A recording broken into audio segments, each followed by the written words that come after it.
हम भाग दौड़ भरे दौर में जी रहे हैं।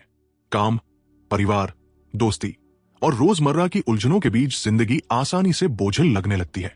लेकिन जरा सोचिए, आपने आखिरी बार कब अपने लिए वक्त निकाला और सिर्फ खुद पर ध्यान दिया? अक्सर हम बाहरी चीजों को अपने ऊपर हावी होने देते हैं, लेकिन सच यह है कि दुनिया तेज नहीं भाग रही, बल्कि हमारा मन है जो तेजी से भागता है। हमारा नजरिया ही तय करता है कि हम दुनिया को कैसे देखते हैं। अगर हम अपने मन को धीमा करें और खुद को थोड़ी राहत दें, तो दुनिया भी हमारे साथ धीमी हो जाएगी। तब वो समस्याएं जो पहले बहुत बड़ी लग रही थी, फिर उतनी बड़ी नहीं लगेंगी। इस ऑडियो बुक समरी के सबक हमें आत्मसम्मान, रिश्तों और करियर के चैलेंज से निपटना सिखाते हैं। इसमें हम अवेयरनेस, ह्यूमिलिटी, ट्रस्ट और कॉन्फिडेंस जैसी विशेषताएं विकसित करेंगे। इसलिए इसे अंत तक जरूर सुने। तो चलिए शुरू करते हैं। चैप्टर 1, एनलाइटनमेंट तक पहुंचने के कई रास्ते हो सकते हैं, लेकिन हर रास्ता आपके मन से शुरू होता है। जब आपका मन शांत होता है, तो दुनिया भी शांत हो जाती है। क्या आपने कभी किसी प्रोजेक्ट में इतना डूबकर काम किया है कि बाकी दुनिया का वजूद जैसे खत्म हो गया हो? असल में दुनिया कहीं नहीं गई थी, बस आपका फोकस इतना साफ था कि वही प्रोजेक्ट आपका पूरा ब्रह्मांड बन गया था। बौद्ध दर्शन के अनुसार यह उदाहरण दिखाता है कि हमारा मन हमारी दुनिया को कितना नियंत्रित करता है। हकीकत वही होती है जिस पर हमारा ध्यान केंद्रित होता है। हमारी खुशी, चिंता या गुस्सा किसी स्थिति पर नहीं, बल्कि हमारे नजरिए पर निर्भर करते हैं। अक्सर हमारा दुख और चिंता उन चीजों से जुड़ा होता है जो गुजरे हुए समय या भविष्य के बारे में होती है, जिन्हें हम ना ही बदल सकते हैं ही ना ही कंट्रोल कर सकते हैं। तो फिर पिछले और आने वाले समय की बातों से परेशान क्यों हो? वर्तमान पर ध्यान दे और भावनाओं को बहने दे। हम सिर्फ इस पल को नियंत्रित कर सकते हैं। अतीत और भविष्य के विचारों को छोड़ दे और भावनाओं को स्वाभाविक रूप से आने जाने दे। अगर हम उन्हें रोकने की कोशिश करेंगे तो वे ज्यादा गहरी हो जाएंगी, लेकिन अगर हम उन्हें जैसे हैं वैसे महसूस करें तो वो धीरे धीरे खत्म हो जाएंगी। अवेयरनेस से नेगेटिव इमोशंस को पहचानें और उन्हें खत्म करें। अवेयरनेस यानी जागरूकता का अभ्यास करें। भावनाओं को दबाने से कोई फायदा नहीं होता। जब आप अपनी जागरूकता की रोशनी नेगेटिव इमोशंस पर डालते हैं तो वे जल्दी मिट जाती है। नेगेटिव भावनाएं अस्थायी होती हैं। उन्हें समझें, अपनाएं और छोड़ दें। तनाव प्रबंधित करने का व्यावहारिक तरीका है अपनी चिंताओं की एक सूची बनाना शुरू करें। लिस्ट बनाने के बाद अच्छी नींद लें। अगली सुबह एक एक करके समस्याओं से निपटना शुरू करें। जैसे हम योग और ध्यान में सीखते हैं कि अभी के पल में जीना ही शांति का सबसे बड़ा स्रोत है।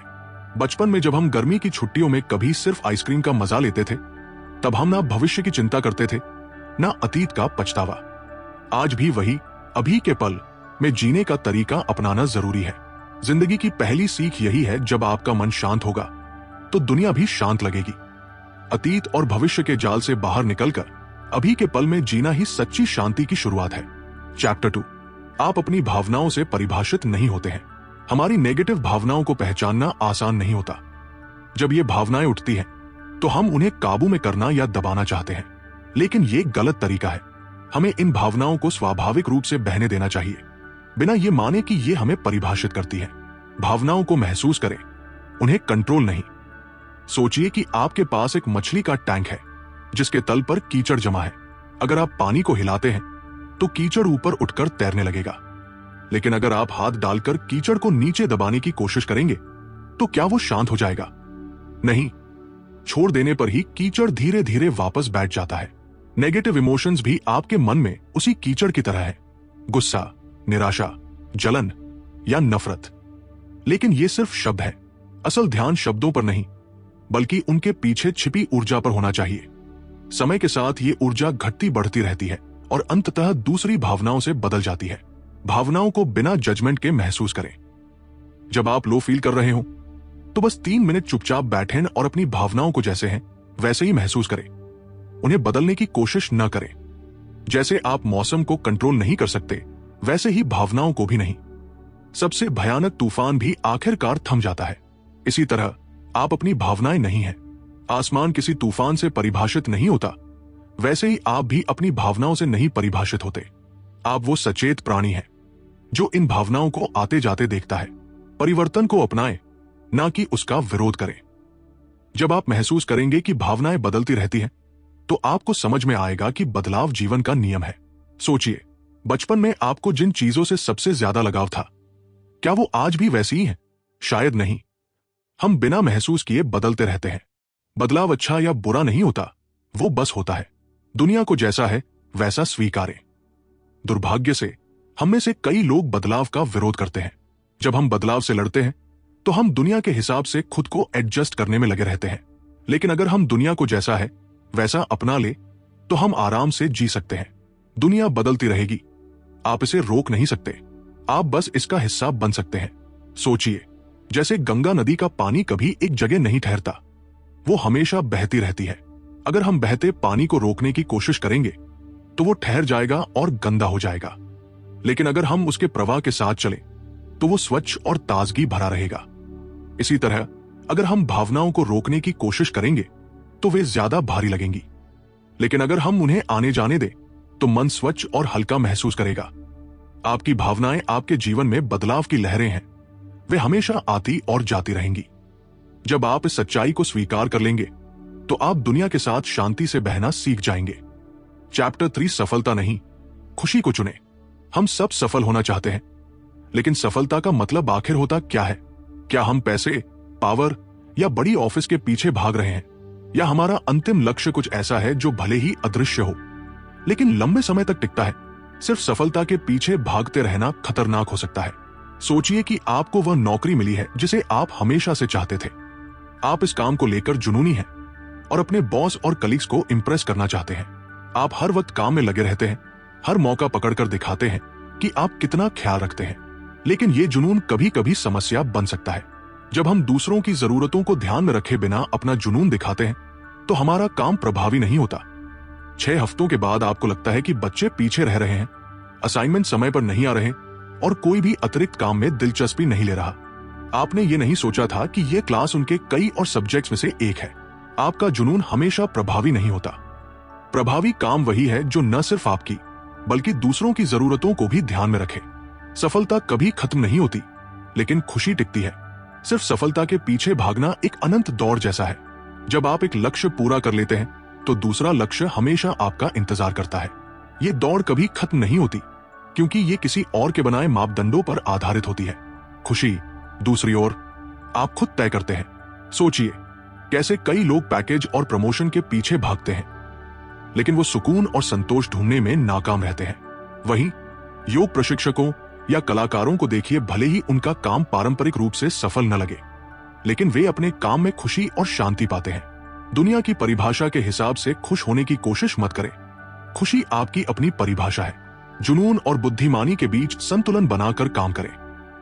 सफलता के पीछे भागने से ज्यादा जरूरी है ये सोचना, क्या मैं खुश हूं? दिन के अंत में सिर्फ आप ही ये तय कर सकते हैं कि आपको क्या सच में खुशी देगा। दूसरों की उम्मीदों के पीछे भागने के बजाय खुद से पूछें, मुझे जिंदगी में क्या चाहिए, और उसी का पीछा करें। चैप्टर 4 बिना अहंकार और स्वार्थ के प्यार करें। खुशी की तलाश में हम कभी भी धन और भौतिक चीजों को रिश्तों से ऊपर नहीं रख सकते। मजबूत और सार्थक रिश्ते, चाहे वो परिवार के हों, दोस्तों के या पार्टनर के, हमारी असली पूंजी है। लेकिन हर रिश्ते में संतुलन बनाए रखना आसान नहीं होता। तो इसे कैसे संभाला जाए? नंबर 1, सच्ची भावनाएं दिल से व्यक्त करें। कई बार हम ऐसी बातें कहते हैं जो हम सच में महसूस नहीं करते। राजनेता इसका सबसे अच्छा उदाहरण है। वो वही बोलते हैं जो लोगों को पसंद आए, लेकिन दिल से नहीं बोलते। जब हम ऐसा करते हैं तो हम सिर्फ मुंह से बोलते हैं, दिल से नहीं। दिल से बोलने का मतलब है कि आपकी बातें साधारण, ईमानदार और साफ हो।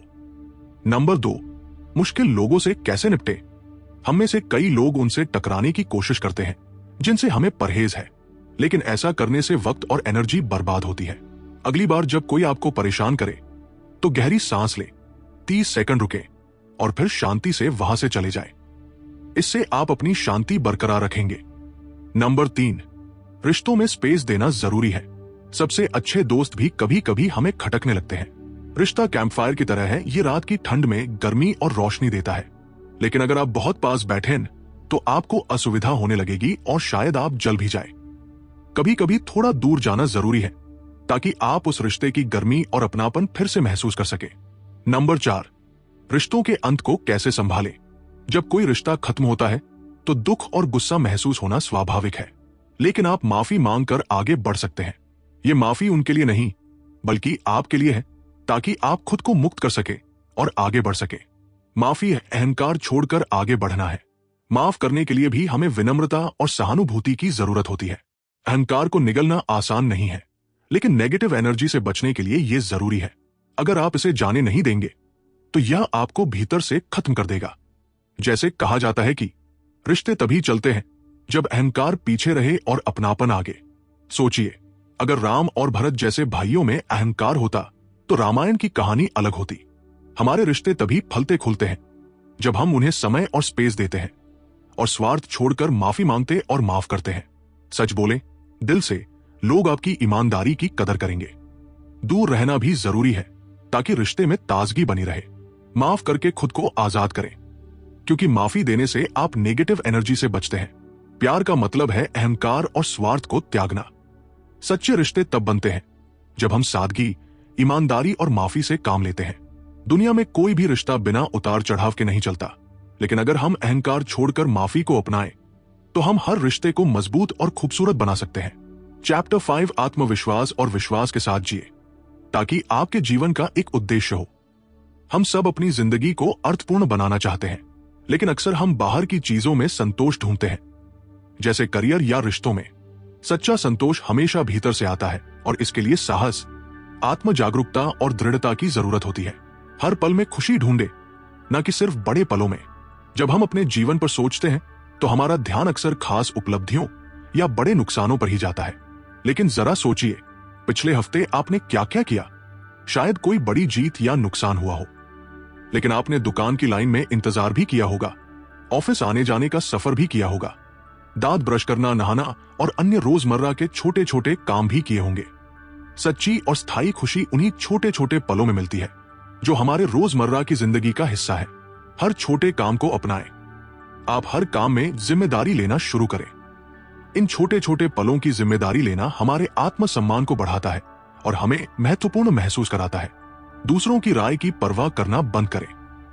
हम बहुत ज्यादा वक्त इस चिंता में बिताते हैं कि लोग हमारे बारे में क्या सोचते हैं, लेकिन हकीकत यह है कि लोग इतना ध्यान नहीं देते जितना हम सोचते हैं। लोग भले ही आपके बारे में सोचे, लेकिन कुछ पलों के बाद उनका ध्यान किसी और चीज पर चला जाता है। हर किसी का पसंद आना जरूरी नहीं। दूसरों की राय को लेकर दबाव महसूस करना छोड़ दें। यह समझना बहुत स्वतंत्रता देता है कि हर किसी को आपको पसंद करने की जरूरत नहीं है। इसलिए आप भी दूसरों की राय को कंट्रोल करने की कोशिश मत करें। उनकी राय उनकी है, उसे स्वीकार करें और आगे बढ़े। अपनी खुशी खुद तय करें। जब आप दूसरों की राय की परवाह करना छोड़ देंगे तो आप खुद से पूछ पाएंगे, मुझे वास्तव में क्या चाहिए। याद रखें, खुशी सिर्फ नतीजों में नहीं होती, बल्कि उन कदमों में भी होती है जो आप अपने लक्ष्य की ओर बढ़ते समय उठाते हैं। और जब आप किसी ऐसे व्यक्ति से मिले जो अपने सपनों का पीछा कर रहा हो, तो उसे उसी प्रोत्साहन और दया से पेश आए जैसे आप खुद के लिए उम्मीद करते हैं। एक छोटा सा प्रोत्साहन किसी की जिंदगी हमेशा के लिए बदल सकता है। सोचिए, कैसे कबीर ने कहा था, निंदक नियरे राखिए, आंगन कुटी छवाए। अहंकार से ऊपर उठकर हमें यह सीखना चाहिए कि हर किसी की राय हमारे लिए मायने नहीं रखती। जैसे धोनी मैदान पर सबकी आलोचना से बेपरवाह रहते थे और सिर्फ अपने खेल पर ध्यान देते थे। दूसरों की राय को लेकर चिंतित न हो। हर किसी का पसंद आना जरूरी नहीं। छोटे पलों में भी खुशी और महत्व खोजें। अपने और दूसरों के सपनों को प्रोत्साहित करें। एक छोटी दया भी बहुत बड़ा फर्क ला सकती है। खुशी और संतोष आपकी भीतर की यात्रा है। अपनी जिंदगी में दृढ़ता और आत्मविश्वास के साथ आगे बढ़े और खुद को उन पलों की खुशी में ढूंढे जो रोजमर्रा की जिंदगी में छुपे होते हैं। दूसरों की राय के बोझ से मुक्त होकर जिए और अपने जीवन का असली उद्देश्य खोजे। कुल मिलाकर आधुनिक दुनिया की मांगे हमें भारी महसूस नहीं करानी चाहिए। माइंडफुलनेस और आत्म जागरूकता के जरिए हम अपने नजरिए को बदल सकते हैं और समझ सकते हैं कि हम इस विशाल ब्रह्मांड का एक मात्र छोटा सा हिस्सा है। अपने छोटे कोने में खुशियां ढूंढे, उसे अपनाएं और याद रखें कि long term happiness short term success से ज्यादा महत्वपूर्ण और पाने योग्य है। अपना सही रास्ता या अपनी कॉलिंग ढूंढे। अगर आपका काम आपको खुश नहीं करता तो हो सकता है कि आपने अभी तक अपना सही रास्ता नहीं पाया हो। अलग अलग अनुभवों का हिस्सा बने, किसी प्रोजेक्ट या संगठन में वॉलंटियरिंग करें या नई तरह की किताबें या जिन पर हम ऑडियो बुक समरी बनाते हैं, इस तरह की किताबें पढ़ें। नए रिश्ते और कनेक्शन बनाने से आपको अपनी ताकत, रुचियों और जीवन में मौजूद संभावनाओं का बेहतर एहसास होगा। अपने जीवन की सच्ची दिशा तब मिलती है जब हम खुले दिल और दिमाग से नए अनुभवों को अपनाते हैं। आप सुन रहे थे the things you can see only when you slow down by Haemin Sunim book की ऑडियो बुक समरी। ये समरी आपको कैसी लगी हमें कमेंट बॉक्स में कमेंट करके जरूर बताइए। आप और कौन सी समरी सुनना चाहते हैं ये भी बताएं। हम आपकी बताई गई समरी पर ऑडियो बुक बनाने की पूरी कोशिश करेंगे। अगर आपका कोई सवाल, सुझाव या समस्या हो तो वो भी हमें बॉक्स में कमेंट कर जरूर बताएं। ये ऑडियो बुक समरी आपको पसंद आई हो तो इसे बार बार सुनिए, महसूस कीजिए और अपने दोस्तों को भी शेयर कीजिए। इसी तरह की और ऑडियो बुक समरी सुनने के लिए हमारे YouTube channel power of life changing books को सब्सक्राइब कीजिए। फिर मिलेंगे एक नई प्रेरणादायक यात्रा में। धन्यवाद।